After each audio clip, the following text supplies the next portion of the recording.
ಮೃತ ಬಾಣಂತಿಯರಿಗೆ ತಲಾ 5 ಲಕ್ಷ ರೂಪಾಯಿ ಪರಿಹಾರವನ್ನ ಘೋಷಣೆ ಮಾಡಿದ್ದಾರೆ ಸಚಿವ ಜಮೀರ್ ಅಹ್ಮದ್ ಖಾನ್. ಸಂಡೂರು ಸಮಾವೇಶದಲ್ಲಿ ಘೋಷಣೆ ಮಾಡಿರುವಂತಹ ಸಚಿವ ಜಮೀರ್. ಸಂಡೂರಿನಲ್ಲಿ ಒಂದು ಬೃಹತ್ ಸಮಾವೇಶ ನಡೀತಾ ಇದೆ. ಕಾಂಗ್ರೆಸ್ ಅಭಿನಂದನಾ ಸಮಾವೇಶ. 3 ಕ್ಷೇತ್ರಗಳ ಗೆಲುವನ್ನ ಕಂಡಿದ್ದಾರೆ ಉಪಚುನಾವಣೆಯಲ್ಲಿ. ಅದಕ್ಕೆ ಸಂಬಂಧಪಟ್ಟಂತೆ ಒಂದು ಅಭಿನಂದನಾ ಸಮಾವೇಶವನ್ನು ಹಮ್ಮಿಕೊಂಡಿದ್ದಾರೆ.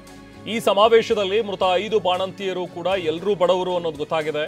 ಅವರ ಕುಟುಂಬಗಳಿಗೆ ನೆರವಾಗೋದಕ್ಕೆ ನಾವು ಪರಿಹಾರವನ್ನು ನೀಡ್ತಾ ಇದ್ವಿ. ಮೊದಲು 2 ಲಕ್ಷ, ಅದಾದ ನಂತರ ಈಗ ಹೆಚ್ಚುವರಿ 3 ಲಕ್ಷ ಸೇರಿಸಿ 5 ಲಕ್ಷ ಪರಿಹಾರ ಕೊಡ್ತಾ ಇದ್ದೀವಿ ಅನ್ನೋ ಒಂದು ಮಾತುಗಳನ್ನ ಜಮೀರ್ ಅಹ್ಮದ್ ಹೇಳಿದ್ದಾರೆ. ನಮಗೆಲ್ಲ ಒಂಥರ ಆಗಬೇಕಾಗಿತ್ತು, ಘಟನೆ ಆಗಿದೆ. ವಿಮ್ಸಲ್ಲಿ ತಮಗೆಲ್ಲ ಗೊತ್ತೇ ಇದಿರದ. ನೆನ್ನೆಲ್ಲ ಮೊನ್ನೆವರೆಗೂ 5 ಜನ ತೀರ್ಕೊಂಡಿದ್ರು, ಅದ್ರಲ್ಲಿ ನಿಧನ ಹೊಂದಿದ್ರು. ಇವತ್ತು ಮಾನ್ಯ ಮುಖ್ಯಮಂತ್ರಿಗಳು CM ರಿಲೀಫ್ ಫಂಡಲ್ಲಿ 2 ಲಕ್ಷ ರೂಪಾಯಿ ಅಂತ ಘೋಷಣೆ ಮಾಡಿ ಅಂತ ನಾನು ಮಾನ್ಯ ಮುಖ್ಯಮಂತ್ರಿಗಳು ಹೇಳಿದರೆ ನಾನು 2 ಲಕ್ಷನ ಘೋಷಣೆ ಮಾಡಿದೆ. ಇವತ್ತು ಏನು ಬಂತು ಗೊತ್ತಿಲ್ಲ. ಇಲ್ಲ ಕಣೋ, ಆ ಘಟನೆ ಆಗಬಾರ್ದಾಗಿತ್ತು. 5 ಜನ ಸತ್ತಿರೋರು ಬಡವರಾಗಿದ್ದಾರೆ ಅಂತ ನನ್ನ ಮಾಹಿತಿ ಬಂದಿದೆ. ಅವ್ರಿಗೆ 2 ಲಕ್ಷ ಘೋಷಣೆ ಮಾಡಿದ್ಯಾ, ಇನ್ನು 3 ಲಕ್ಷ ಘೋಷಣೆ ಮಾಡು, 5 ಲಕ್ಷ ಪರಿಹಾರ ಕೊಡ್ತೀವಿ ಅಂತ ಮಾನ್ಯ ಮುಖ್ಯಮಂತ್ರಿ ಇವತ್ತು ಸೂಚನೆಯನ್ನು ಕೊಟ್ಟಿದ್ದಾರೆ. ಇವತ್ತು 5 ಲಕ್ಷ ಕೊಡಬೇಕಂತ ತೀರ್ಮಾನ ಮಾಡಿದ್ವಿ.